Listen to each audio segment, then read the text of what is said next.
নমস্কার। Muscle cramp আপনারা সকলেই নামটার সঙ্গে খুব কমন ভাবে জানেন যে মাসেল ক্র্যাম্প কি জিনিস। যদি হট করে আমাদের মাংসপেশিতে টান ধরে তাহলে আমরা মাসেল ক্র্যাম্প বলি। রাত্রিবেলা মাসেল ক্র্যাম্প হয়নি এরকম লোক হয়তোবা কেউ বাদ নেই, সকলেরই কোনো না কোনো দিন হচ্ছে রাত্রিবেলা ঘুমের মাঝখানে পায়ের মাংসপেশি চেপে ধরেছে, আমরা উঠে চিৎকার করেছি, কেঁদেছি, কখনো অনেক রকম মাসাজ করেছি, যেটা আমাদের করা উচিত না। মাসাজ আমরা করবো না মাসেল ক্র্যাম্প হলে। গরমের দিন পড়ছে, মাসেল ক্র্যাম্পের সম্ভাবনা প্রচন্ডভাবে বাড়বে, কারণ কি বডি আমার ফ্লুইডের পরিমাণ কমবে এইসব কারণে। তাহলে আগে জেনে রাখি মাসেল ক্র্যাম্পের কারণগুলো কি কি। যদি কেউ কনস্ট্যান্ট দাঁড়িয়ে থাকে, প্রচুর অনেকক্ষণ ধরে দাঁড়িয়ে থাকার কাজ, বা দেখা যাচ্ছে তার যে ব্লাড সাপ্লাই যে লাইনগুলো আছে, তাহলে ব্লাড সাপ্লাই ঠিকঠাক মাংসপেশিতে হচ্ছে না, যদি সেটা না হয় তাহলে কিন্তু মাসেল ক্র্যাম্প হবে। তো সেক্ষেত্রে যদি আমি একইভাবে দাঁড়িয়ে আছি, আমার মাংসপেশিগুলো প্রচন্ড কাজ করছে, কোমরের তলা সমস্ত পায়ের মাংসপেশিগুলো কাজ করছে, তাহলে সব থেকে বেশি কাজ করে কে? আমার পায়ের কাফ মাসেল। তাহলে আমার মাসেল ক্র্যাম্প কাফ মাসেলে হওয়ার সম্ভাবনা বাড়বে। নিউরোলজিক্যাল কারণ অনেক ক্ষেত্রে হতে পারে, যদি দেখা যায় নার্ভ সাপ্লাই ঠিকঠাক কাজ করছে না সেক্ষেত্রে।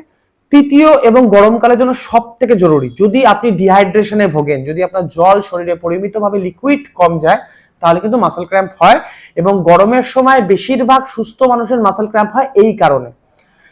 কি জন্য ডিহাইড্রেশন হচ্ছে? আমি জল কম খাচ্ছি, আমার বডিতে পটাশিয়াম লেভেল, ম্যাগনেসিয়াম লেভেল আর ক্যালসিয়াম লেভেল হেরফের হয়।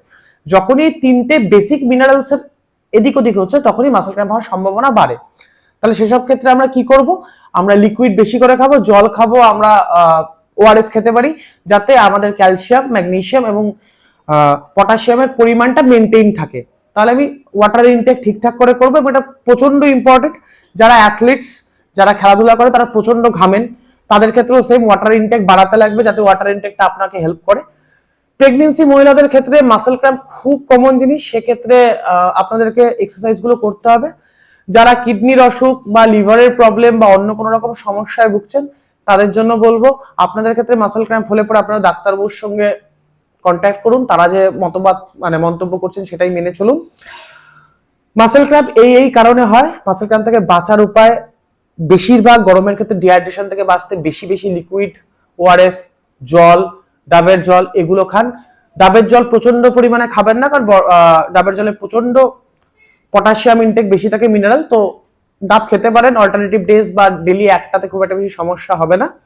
আর তার সঙ্গে মাথায় রাখতে হবে মাসেল স্ট্রেচিং। আমার যে মাসেলটা মনে হচ্ছে প্রবলেম করছে, সেই মাসেলটা স্ট্রেচিং এবং স্ট্রেংথেনিং আমরা কি কি করতে পারি আমার লোয়ার লিম্বে, আপার লিম্বে বা আমার যদি ব্যাকে হয়, সেই মাসেল স্ট্রেংথেনিং গুলো আমি পরের দিন আপনাদের জন্য নিশ্চয়ই ডেমনস্ট্রেট করে দেবো। বাকি সময়ের জন্য ভালো থাকবেন। নমস্কার।